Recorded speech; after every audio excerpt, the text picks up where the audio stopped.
Hola, ¿cómo están? Espero que estén muy bien. Que nada, habla José Pedro Hernández para comentarle un poquito de convivencia escolar y la contribución de la inteligencia artificial mediante el chatbot. Ojo, esto lo vamos a dividir en dos. En una parte yo les voy a hablar un contexto general y un caso particular con respecto a la convivencia escolar. Y posteriormente, Adrián Villegas nos va a comentar cómo poder abordarlo con la inteligencia artificial. En ese sentido, esto es algo casi cliché, pero para qué andamos con cosas, es algo real. La convivencia escolar la construimos entre todos. Cuando hablamos entre todos, hablamos entre toda la comunidad escolar, como debe ser. Pero siempre nos planteamos, y yo les planteo en general a ustedes, para que reflexionen, ¿la construimos o no entre todos? Entre todas y todos en general. Porque a veces en los establecimientos educacionales no ocurre, y no ocurre porque veamos. Y justamente en el sentido de que lo hacemos todos, ¿cierto? Entre todas y todos, en toda esta comunidad, vamos un poquito hacia atrás. La pandemia, ustedes dirán, ya, pero la pandemia fue el año 2020, ¿cierto? 2021, ya estamos en el 2024. ¿Por qué retomarla? Porque vamos a tener que efectivamente reconstruir hábitos. Hemos estado reconstruyendo hábitos, como que hubo un reformateo en general de toda la comunidad, no tan solo nuestros estudiantes, sino que también de apoderados e incluso de los docentes, donde tuvimos que trabajar estos hábitos e ir reconstruyéndolos. Y nos hemos ido, por eso fue tan caótico un año 2022, por eso fue tan menos caótico el 23 y quizás un poquito menos el 24. Pero estos hábitos nosotros los hemos ido reconstruyendo en función de, ¿para qué? Para restablecer estas culturas. ¿Qué importancia tienen estas culturas? Pero la cultura, recordemos, y dejarlo en forma general, es el acto reiterativo que nosotros hacemos de forma voluntaria. De ahí que la cultura escolar se va a dar porque sí, porque nosotros, no tan solo nuestros estudiantes, apoderados, sino que también cada uno de los académicos, de los profesores, dirección, etcétera, incluso encargado de convivencia, vamos a generar un hábito, una rutina dentro de nuestro establecimiento. Pero no vamos a lograr los objetivos si no tiene una orientación clara. Es de ahí que debe estar focalizada. Debe tener una intención esta cultura. Si la cultura tiene una intención y tiene un por qué se está haciendo, va a estar unida a qué cosa? Al RICE, ¿cierto? Al Reglamento Interno de Convivencia Escolar. Y eso nos va a permitir cumplir estos objetivos, donde la convivencia va a ser mejor dentro de toda nuestra comunidad. Y ahí me detengo un poco lo que estamos viviendo con la violencia. Ha aumentado este grado, ¿cierto?, de agresividad en las escuelas y el individualismo. Y lo voy a retomar un poquito con esta crisis en función de lo que tiene que ver con la pandemia, producto de que la pandemia nos dañó psicológicamente y socioemocionalmente. Los alumnos tienen menos, y la comunidad en general tiene menos tolerancia a la frustración. Perdimos ese nexo de sociabilidad, que de a poco lo vamos construyendo, pero al no tener mucha tolerancia a la frustración, se generan estos quiebres cuando ocurren encuentros o discusiones o discrepancias. Lo que lleva a que dicen, pucha, ¿cómo reacciono? ¿Cómo lo soluciono? Tal cual como lo viven muchas veces en las calles o como lo pueden observar. ¿A través de qué? De la violencia.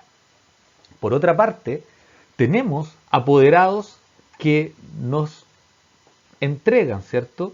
Se desligan de su rol como apoderados, de su rol de padres o cuidadores y le entregan esta responsabilidad a las escuelas.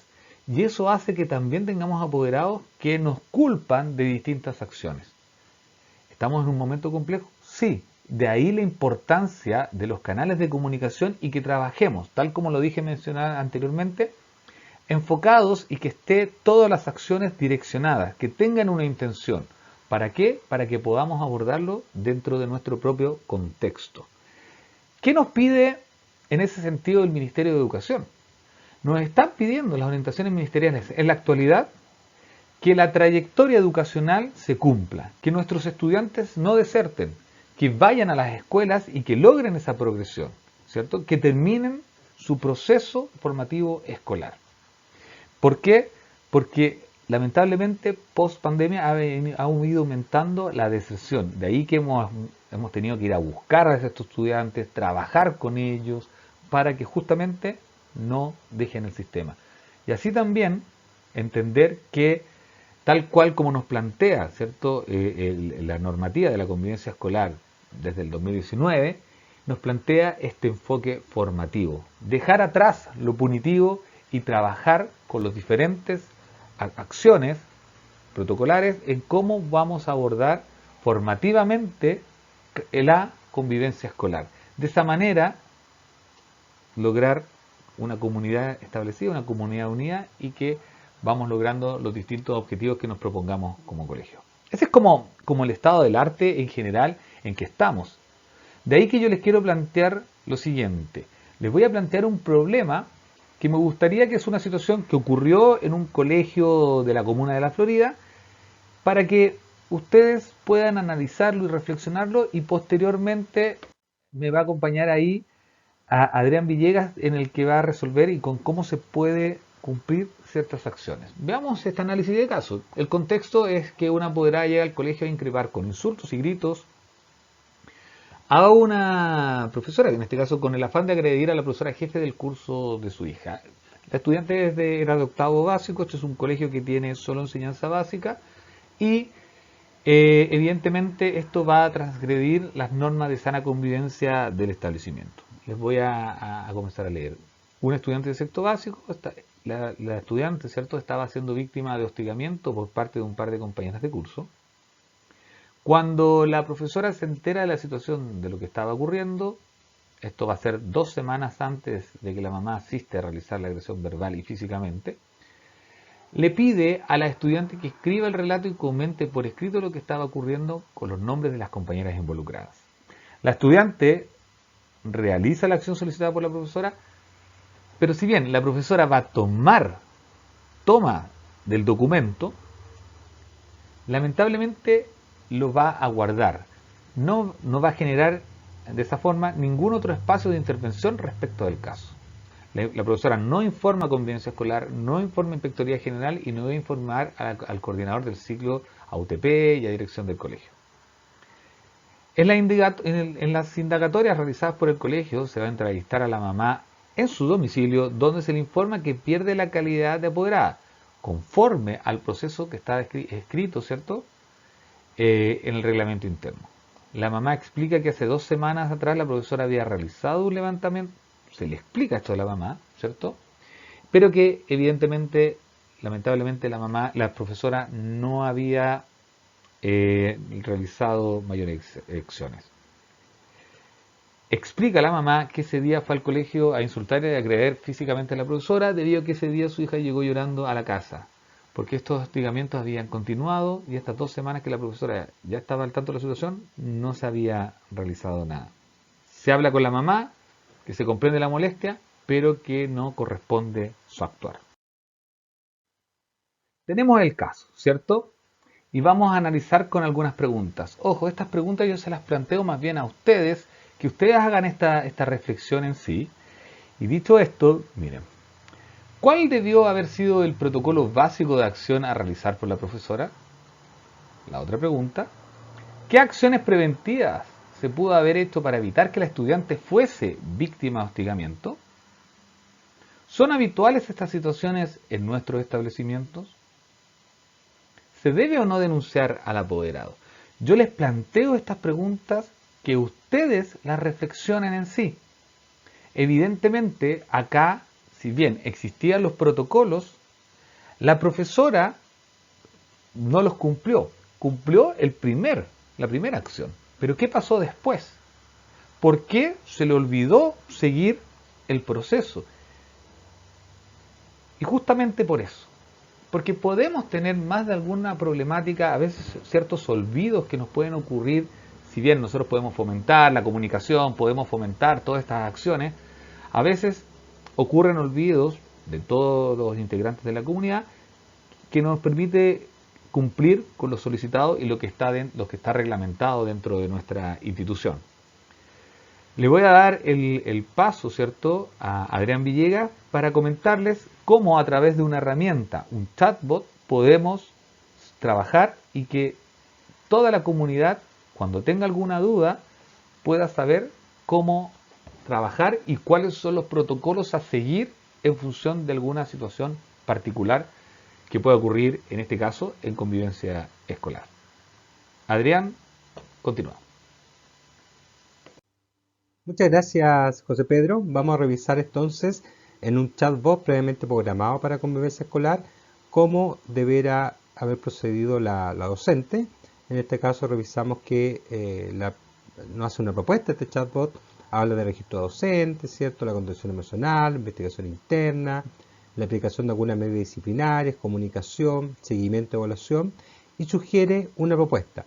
Ahora, en la segunda pregunta que plantea José Pedro, también vemos que este chatbot nos responde desde el punto de vista procedimental cómo poder seguir trabajando y analizando esta situación. Por lo tanto, esto se convierte en una ayuda con la cual nosotros podemos contar para abordar los casos de convivencia a partir de la normativa vigente.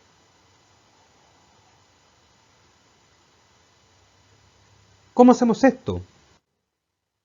Básicamente a través de un chatbot, y en este sentido los chatbots son programas informáticos que están diseñados para poder simular de alguna manera la conversación humana. Por eso en el fondo uno dialoga con ellos a través de preguntas. Estos chatbots también pueden usar al día de hoy comunicación por texto, por voz, podemos cargar documentos y dialogar con ellos y también podemos incorporar imágenes. Estos chatbots usan procesamiento de lenguaje natural para poder comunicarse con los seres humanos, pero también técnicas de aprendizaje automático que le permiten ir aprendiendo de la interacción que nosotros tenemos con ellos, además de las bases de datos con las cuales los alimentamos. Finalmente, estos chatbots también nos permiten automatizar ciertas tareas y, sobre todo, se puede lograr un mejoramiento bastante potente de la automatización de la tarea si es que los cargamos con la información adecuada y con las instrucciones precisas para que se limite a hacer una tarea en particular. ¿Cómo funcionan estos chatbots con inteligencia artificial? En primer lugar, lo que uno tiene que hacer es cargar la base de datos, que en el fondo es la información sobre la cual el chatbot va a operar, y también los entrena en función de preguntas que definen las acciones que van a realizar los chatbots, pero también dentro de interacción uno le puede ir dando sugerencias, matices, puede indicarle que una acción que indica no es adecuada y de esa manera el chatbot aprende, ¿cierto?, a cómo poder trabajar en otra instancia. También estos chatbots poseen un procesamiento del lenguaje natural para que podamos interactuar con el usuario. De otra forma tendríamos que comunicarnos solo mediante código. Por lo tanto, el usar este aprendizaje natural, este lenguaje natural, nos permite comunicarnos como si fuera otra persona. El aprendizaje automático es lo que les permite ir absorbiendo las interacciones con las cuales tenemos, cosa de ofrecernos después respuestas mucho más específicas y más contextualizadas, y también la generación de respuestas se da a partir del aprendizaje de datos sobre el cual es la información con la cual nosotros previamente lo entrenamos.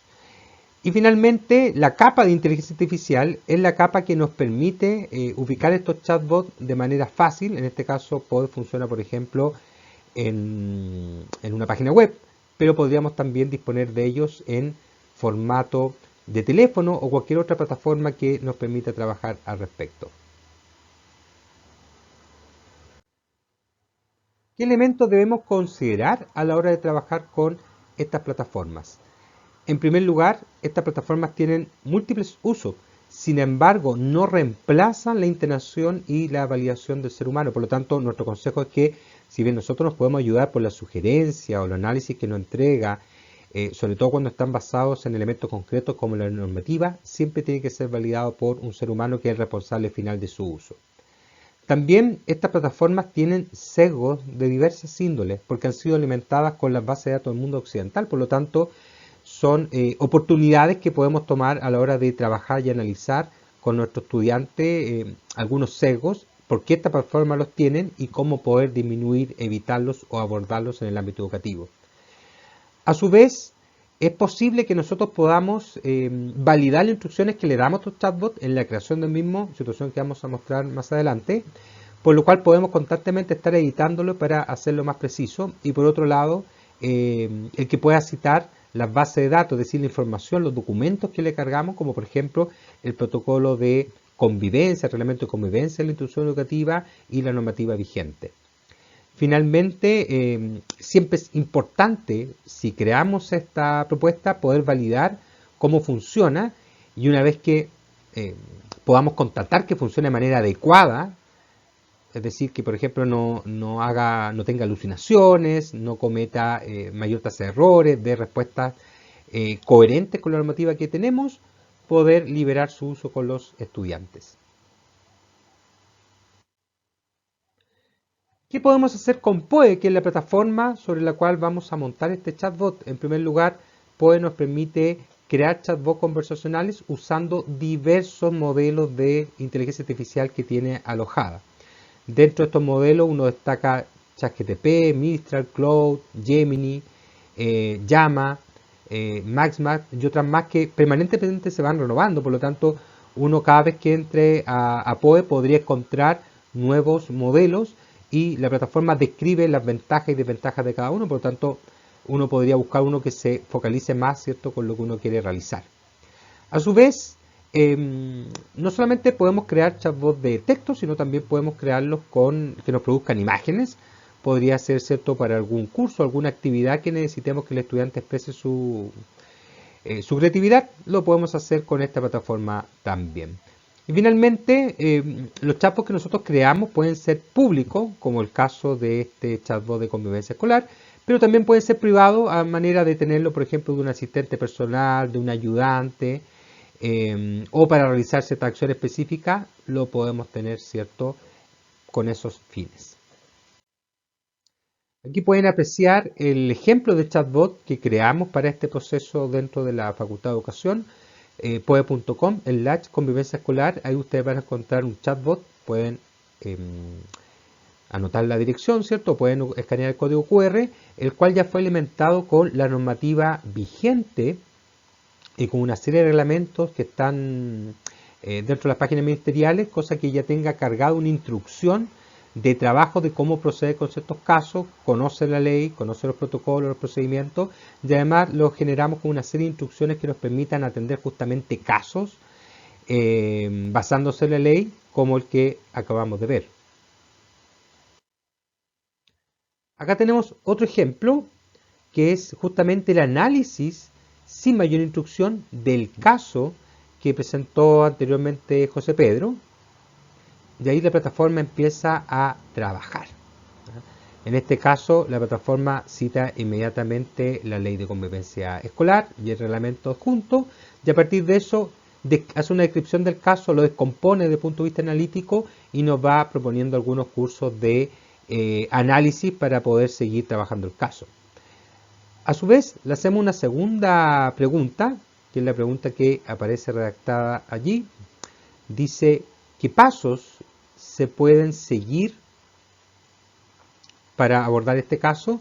Y ahí la plataforma ya aplica su conocimiento de los protocolos para sugerir una secuencia de casos, por ejemplo, revisión de antecedentes, notificación de instancias responsables, contención emocional, investigación interna, aplicación de medidas disciplinarias, comunicación en la comunidad educativa y seguimiento y evaluación. Por lo tanto, la plataforma cumple el fin de entregar una estructura ordenada de análisis del caso, pero también de posibles cursos de acción, cumpliendo lo que uno espera de este tipo de herramientas.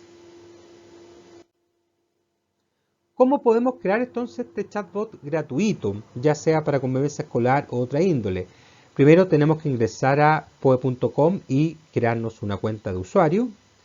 Posteriormente vamos a crear bot y colocamos crear datos. Y ahí vamos colocando, ¿cierto?, un nombre a nuestro chatbot y elegir uno de estos modelos de inteligencia artificial. En general, hoy día funciona bastante bien Claude, Llama, Gemini y ChatGPT. Una vez elegido el modelo base con el cual vamos a interactuar, le damos las instrucciones y aquí lo más importante es definir un rol. Un rol es, por ejemplo, tú eres un asistente experto en convivencia escolar en la normativa chilena, es decir, esa es la personalidad que asume y después cuáles son los prompts o acciones que queremos que desarrolle. Entregarás consejos sobre este tipo de problemáticas, analizarás, aplicarás reglamentos. Ahí uno tiene que ser bien preciso con lo que le quiere pedir, separados por número, para que la plataforma pueda operar en cada circunstancia. Luego generamos la base de conocimiento, que en el fondo es el material con el cual queremos alimentar. Ya obviamente aconsejamos alimentarlos con la ley, la normativa vigente y obviamente con el reglamento, los protocolos de convivencia que tenga cada institución. Posteriormente completamos la edición de perfil, podemos colocar alguna imagen, agregarle un saludo de bienvenida a sus usuarios. Aquí salen una serie de elementos que uno puede colocar para poder mejorar la interacción con la plataforma. Luego está siempre el desafío de probar cómo funciona y poder mejorarlo en función de esas primeras interacciones que uno tenga. Y finalmente ya es posible socializar y retroalimentar este chatbot en función del trabajo con profesores, con estudiantes o solamente dentro del equipo de convivencia escolar. ¿Qué orientaciones podemos seguir para crear un chatbot en convivencia escolar? En primer lugar, definir claramente lo que hace, y lo que hace puede ser indicarme la normativa, indicarme los procedimientos a seguir. En otros casos puede analizar casos, pero también tenemos que dejarle en claro lo que no hace. Por ejemplo, uno puede decir que no analice nada que esté fuera del ámbito de convivencia escolar, cosa que cuando uno le quiera preguntar otra situación, el chatbot inmediatamente dice que no puede atenderla ya que solamente está limitado a convivencia escolar. También es importante poder alimentarlo con la legislación vigente y los documentos que se encuentran disponibles en Mineduc, sobre todo a nivel de construcción de protocolos, de operación de normas, de casos previos que les sirva de alguna manera de jurisprudencia a la plataforma.